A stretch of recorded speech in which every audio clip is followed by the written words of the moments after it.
मित्रांनो, आपल्याकडे अंघोळ म्हणजे फक्त पाण्यात भिजणे समजले जाते, पण प्रत्यक्षात अंघोळ हा शरीराला, मनाला आणि ऊर्जेला ताजेपणा देणारा एक पवित्र क्षण असतो.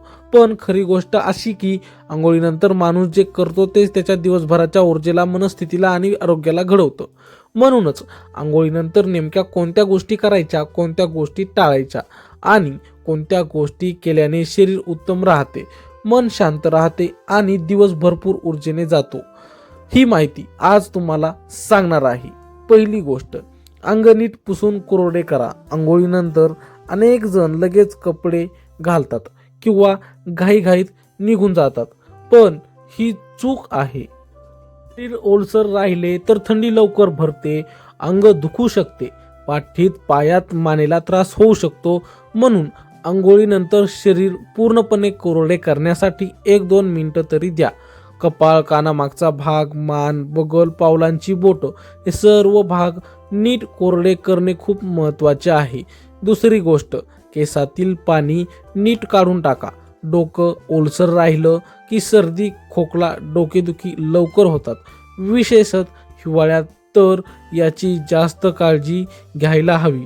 केसांमधलं पाणी हलक्या हाताने दाबून काढा, जोरजोरात घासू नका, केस तुटतात. शांतपणे सावकाश ओलावा काढा आणि काही वेळ केसांना हवेत वाळू द्या. तिसरी गोष्ट, शरीराला हलकसं सुखद वातावरण द्या. अंघोळ ही शरीराला स्वच्छ करते, पण अंघोळीनंतर शरीराचे रोम खूप उघडे असतात. अशा वेळी अचानक थंड हवा, धूळ, उष्ण वारा किंवा बाहेरचं प्रदूषण शरीरावर परिणाम करू शकतं. त्यामुळे आंघोळीनंतर 2 मिनिटं तरी शांत बसून शरीराला स्थिर करा. हे शरीरासाठीही चांगलं आणि मनासाठीही. चौथी गोष्ट, हलकासा सुगंधित लेप लावा.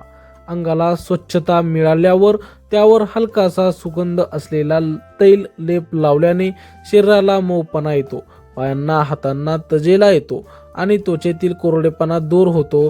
पण तैल फार जाड लावू नका, फक्त हलकसं. विशेषतः हात, पाय, मानेचा मागचा भाग आणि पोट या ठिकाणी तेल लावलं तर शरीर दिवसभर ताजं राहतं. पाचवी गोष्ट, कान, नाक आणि नखांची स्वच्छता तपासा. हे अनेकदा आपण चुकवतो, पण आंघोळीनंतर हे पाहणे खूप महत्त्वाचे आहे. कानामागे पाणी साचले तर दुखणे होऊ शकते. नाकामध्ये धूळ किंवा चिकटपणा असेल तर तो साफ करा. नखाच्या खाली साचलेली घाण तपासा, कारण दिवसभर आपण वस्तू पकडतो, काम करतो, खाऊन घेतो. नख स्वच्छ असणं आरोग्यासाठी खूप महत्त्वाचं आहे. सहावी गोष्ट, 2 खोल श्वास घ्या.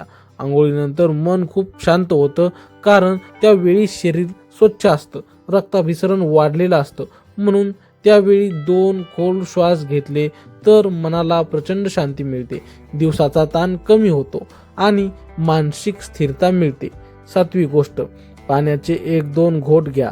अनेकांना वाटतं आंघोळीचा पाण्याशी आणि पिण्याच्या पाण्याशी काय संबंध, पण शरीर आतूनही थोडं ताजं होणं आवश्यक आहे. आंघोळीनंतर 1-2 घोट पाणी घेतलं की शरीराचा उष्ण शीत समतोल सांभाळला जातो. 8वी गोष्ट, कपडे नेहमी स्वच्छ आणि कोरडे घाला. किंवा ओलसर किंवा अर्धवट वाळलेले कपडे कधीही घालू नका. हे शरीरासाठी खूप हानिकारक आहे. त्वचेला दाह होऊ शकतो, अंगावर चट्टे येऊ शकतात, घशाला त्रास होऊ शकतो. नेहमी सुगंधित, स्वच्छ, कोरडे कपडेच वापरा. 9वी गोष्ट, आरशात स्वतःकडे बघून हसून बघा. ही गोष्ट लहान वाटते, पण दिवसभराचा आत्मविश्वास वाढवणारी असते. आंघोळीनंतर मन शांत असतं, शरीर ताजं असतं. त्यावेळी स्वतःकडे एकदा हसून बघा. यातून स्वतःबद्दल प्रेम वाढतं, आत्मविश्वास वाढतो आणि दिवसाच्या सुरुवातीलाच सकारात्मक ऊर्जा तयार होते. 10वी आणि शेवटची गोष्ट, घरातील देवघर किंवा शुभ कोपरा यांना नमस्कार करा. आंघोळीनंतर मन स्वच्छ असतं, विचार स्वच्छ असतात. त्यावेळी देवाला, घरातील मोठ्यांना किंवा मनातील शुभ भावनांना नमस्कार केला तर दिवस फार प्रसन्न जातो, मनाला आधार मिळतो आणि दिवसभर चांगलं काम करण्याची प्रेरणा मिळते. मित्रांनो, आंघोळ म्हणजे शरीराची स्वच्छता आणि आंघोळीनंतरच्या सवयी म्हणजे मनाची आणि दिवसाची स्वच्छता. या छोट्या सवयी जीवनात अंगीकारल्या तर आरोग्य उत्तम राहील, मन शांत राहील आणि प्रत्येक दिवस नव्यानं जगता येईल. तर मित्रांनो, असेच आमचे नवनवीन व्हिडिओ पाहण्यासाठी चॅनलला मात्र सबस्क्राईब नक्की करा. भेटूया पुढच्या व्हिडिओमध्ये. तोपर्यंत